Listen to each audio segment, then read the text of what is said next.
Assalamualaikum warahmatullahi wabarakatuh. Puji syukur kehadirat Allah Subhanahu wa Ta'ala, di mana kita masih diberikan kesehatan, kesempatan, sehingga kita masih bisa melaksanakan kegiatan kita meskipun terbatas dikarenakan mewabahnya virus yang tentunya kita tidak inginkan, yakni virus corona ini yang sangat membahayakan kesehatan kita. Tak lupa juga kita kirimkan salawat dan salam kepada baginda Rasulullah Sallallahu Alaihi Wasallam, di mana beliaulah yang mengantar kita dari zaman kegelapan menuju zaman yang terang benderang seperti yang kita rasakan seperti saat ini. Kami dari kelompok 3 akan memaparkan materi kami tentang aspek keperilakuan, perencanaan dan anggaran dalam mata kuliah akuntansi keperilakuan, dosen pengampu Pak Ahmad Mansur. Perkenalkan, nama saya Muhammad Zaipul dan saya selaku pembawa materi yang pertama, yakni anggaran.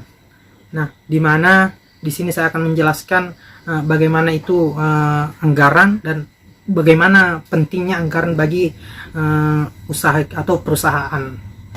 Seperti yang kita ketahui, dalam dunia usaha pada akhir-akhir ini sangat berkembang pesat dan mengakibatkan timbulnya persaingan-persaingan yang juga sangat ketat.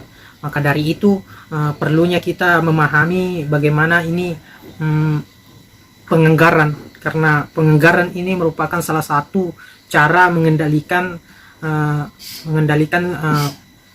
perusahaan agar masih bisa bersaing dengan perusahaan-perusahaan lainnya. Nah, penganggaran ini juga sangat penting dan juga sekaligus kompleks, di mana penganggaran ini memiliki dampak berupa berbentuk fungsional maupun disfungsional terhadap sikap atau perilaku setiap anggota perusahaan, dan juga penganggaran ini bisa juga dijadikan sebagai pemantau kinerja dari setiap anggota ataupun manajer setiap perusahaan. Nah, untuk memahami lebih lanjut, kita perlu mengetahui dulu definisi daripada penganggaran ini seperti apa. Nah, berdasarkan definisi yang saya tampilkan, yaitu anggaran merupakan suatu rancangan kerja yang dinyatakan secara kuantitatif, yang diukur dalam suatu moneter, standar, dan satuan lainnya yang mencakup jangka waktu 1 tahun. Nah, jadi dari definisi yang saya tampilkan ini, dapat saya simpulkan atau saya dapat memahami bahwa anggaran ini mengacu pada proses memperkirakan bagaimana ini keuangannya di masa yang akan datang atau kedepannya, dan juga memikirkan atau merencanakan bagaimana operasionalnya. Nah, dan juga di dalam penyusunan anggaran ini akan menimbulkan inisiatif bagi mereka,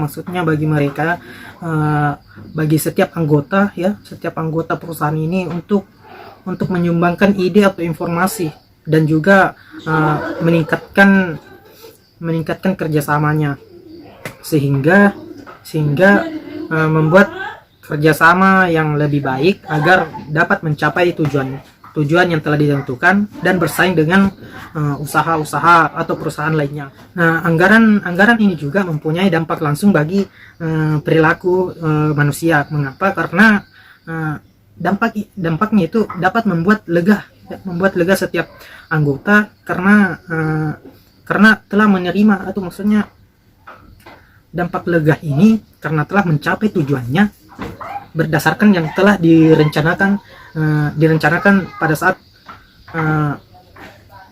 mengumpulkan atau mengajukan rencana yang akan dicapai. Apalagi maksudnya lega karena dia telah mendapatkan atau mencapai rencana yang telah dia susun, seperti itu. Nah, Nah, yang selanjutnya itu merupakan manfaat ya, manfaat daripada penganggaran itu sendiri. Nah, di mana manfaat itu sendiri ada 3. Nah, yang pertama itu sebagai pedoman kerja. Nah, maksudnya di sini apa? Sebagai pedoman kerja, yaitu sebagai arah ya. Bagaimana kemudian ini anggaran ini merupakan sebagai arah atau serta target yang akan dicapai suatu perusahaan. Kemudian sebagai alat koordinasi kerja. Nah, maksudnya apa? Di semua pihak-pihak atau bidang-bidang ini memiliki waktu untuk bekerja sama atau berkoordinasi untuk mencapai tujuan yang telah ditentukan. Dan yang ketiga ini yaitu manfaat sebagai alat pengawasan atau pengendalian. Nah, ini maksudnya yaitu penganggaran ini maksudnya sebagai tolak ukur untuk pengevaluasian. Maksudnya sebagai tolak ukurnya agar bagaimana maksudnya ini sebagai tolak ukur untuk menilai atau mengevaluasi kegiatan-kegiatan perusahaan agar nantinya lebih baik lagi. Mungkin itu dari saya ya. Kemudian sebentar akan dilanjutkan oleh teman saya dan ya, itu saja dari saya. Terima kasih. Assalamualaikum warahmatullahi wabarakatuh. Perkenalkan, nama saya Alfian dari kelompok 3. Di sini saya akan menjelaskan fungsi dari perencanaan dan anggaran laba. Yang pertama yaitu anggaran sebagai alat perencanaan. Anggaran sektor publik dibuat sebagai alat perencanaan dalam pengalokasian dana atau untuk merencanakan kegiatan-kegiatan perusahaan ke depannya nanti. Kemudian yang kedua yaitu anggaran sebagai alat pengendalian atau control tool. Anggaran sebagai instrumen pengendalian digunakan untuk mengendalikan atau meminimalisir pengeluaran dana yang besar atau mengendalikan pengeluaran yang tidak sesuai oleh anggaran. Kemudian yang ketiga yaitu anggaran sebagai alat kebijakan fiscal tool. Anggaran sebagai alat kebijakan pemerintah digunakan sebagai alat pengendali ekonomi atau keuangan pemerintah. Kemudian yang keempat yaitu anggaran sebagai alat koordinasi dan komunikasi atau coordination and communication tool. Anggaran publik merupakan koordinasi antar segmen-segmen atau divisi di pemerintahan. Kemudian yang kelima yaitu anggaran sebagai alat penilaian kerja, performance measurement tool. Anggaran merupakan wujud komitmen dari pemberi anggaran kepada pemberi wewenang. Kemudian yang keenam yaitu anggaran sebagai alat motivation atau motivation tool. Anggaran dapat digunakan sebagai alat motivasi dalam menjalankan tugas-tugas untuk memotivasi para karyawan dan manajer-manajer yang dalam melaksanakan kegiatan atau tugas-tugas perusahaan. Selanjutnya, perilaku penyusunan anggaran. Berikut beberapa langkah-langkah yang harus ditempuh dalam menyusun anggaran. Yang pertama, memutuskan sasaran serta menentukan strategi apa yang akan dilakukan untuk mencapainya. Sasaran di sini maksudnya adalah hasil yang ingin dicapai, sedangkan strategi adalah cara-cara untuk mencapai sasaran tersebut. Yang kedua, penentuan pengalokasian sumber sesuai dengan sasaran yang telah ditetapkan. Misalnya seperti perusahaan melakukan promosi atau memasang iklan di televisi dan di koran. Otomatis, perusahaan tersebut akan mendapatkan pangsa pasar yang besar dan luas. Selanjutnya, meminta persetujuan manajemen puncak terkait anggaran yang telah ditetapkan atau yang sudah disiapkan, lalu kemudian akan dikomunikasikan kepada pusat-pusat pertanggungjawaban seperti karyawan dan manajer. Seperti manajer dan karyawan maksud saya. Selanjutnya, membandingkan kinerja dengan anggaran yang telah ditetapkan sebelumnya agar dapat melihat apakah ada masalah dalam pengendalian biaya, pendapatan, laba, dan investasi. Tingkatan-tingkatan dalam penyusunan anggaran. Yang pertama, penetapan anggaran. Dalam penetapan anggaran ini, yang diberikan kesempatan atau yang diberikan tanggung jawab dalam menetapkan anggaran tersebut adalah manajer level bawah atau karyawan. Mengapa? Karena telah dipercaya bahwa mereka akan lebih mudah mengidentifikasi tercapainya sasaran tersebut, serta diperlukan partisipasi yang banyak dari mereka karena jika kurang, maka dikhawatirkan akan muncul perilaku menyimpang dalam penyusunan anggaran tersebut. Selanjutnya, tahap implementasi. Dalam tahap implementasi ini, rencana yang sudah digunakan untuk mengomunikasikan sasaran dan strategi ternyata juga berguna untuk memotivasi orang-orang yang ada di dalamnya. Hal ini dilakukan dengan memberikan sasaran kinerja direalisasikan secara detail. Mengapa? Karena komunikasi yang efektif dapat menyelesaikan permasalahan yang mungkin timbul atau yang mungkin terjadi, sehingga kerjasama akan terlaksana lebih baik. Selanjutnya, tahap kendali dan evaluasi. Setelah anggaran diimplementasikan, fungsi kendali menjadi lebih penting dalam catatan apabila kinerja menunjukkan posisi yang baik atau di atas standar yang telah kita tetapkan sebelumnya, sehingga kita dapat melihat gambaran seperti apa posisi laba yang akan kita peroleh di masa yang akan datang.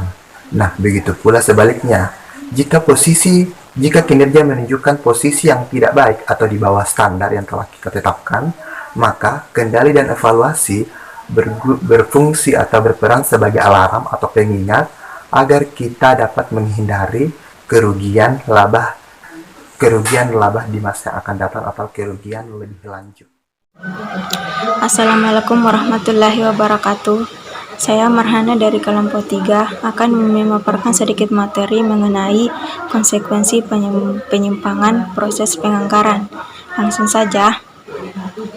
Berbagai fungsi anggaran, yaitu penetapan sasaran, kendali, dan alat evaluasi kinerja mungkin dapat menimbulkan beberapa konsekuensi, yaitu yang pertama, rasa tidak percaya. Anggaran terdiri atas serangkaian sasaran yang spesifik. Meskipun dapat disesuaikan untuk hal yang tak terduga, anggaran masih terlihat kaku. Hal ini menjadi sumber tekanan yang dapat menciptakan ketidakpercayaan, kecurigaan, permusuhan, dan mengarah kepada penurunan kinerja.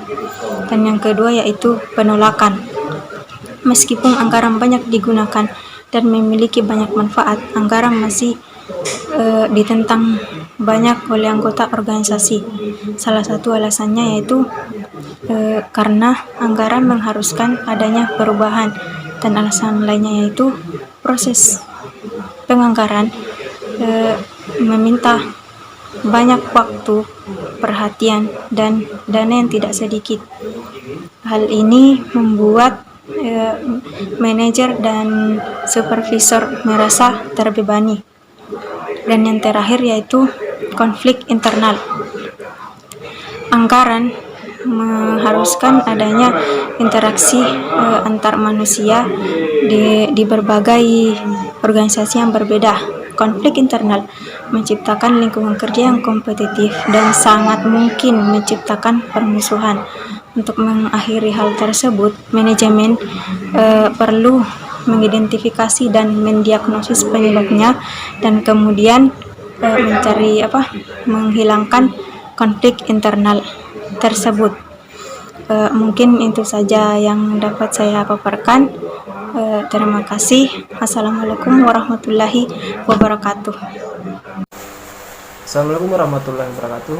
Nama saya Muhammad Ghazali. Di sini saya akan menjelaskan sedikit tentang tahap implementasi.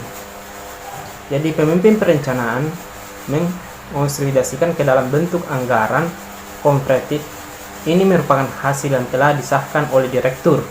Jadi tahap implementasi itu ada dua. Yang pertama yaitu mengomunikasikan anggaran, kedua kerjasama dan koordinasi. Jelaskan tentang mengomunikasikan anggaran.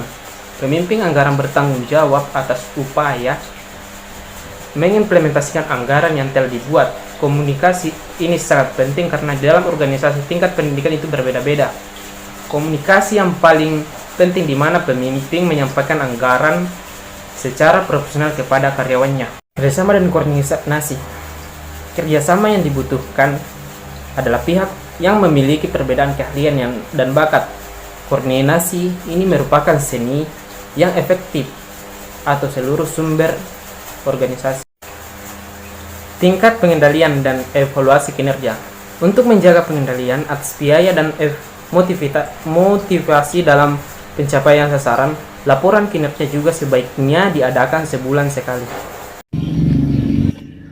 Assalamualaikum warahmatullahi wabarakatuh. Saya Faisal dari kelompok 6, ingin memaparkan sedikit materi mengenai relevansi konsep ilmu keperlakuan.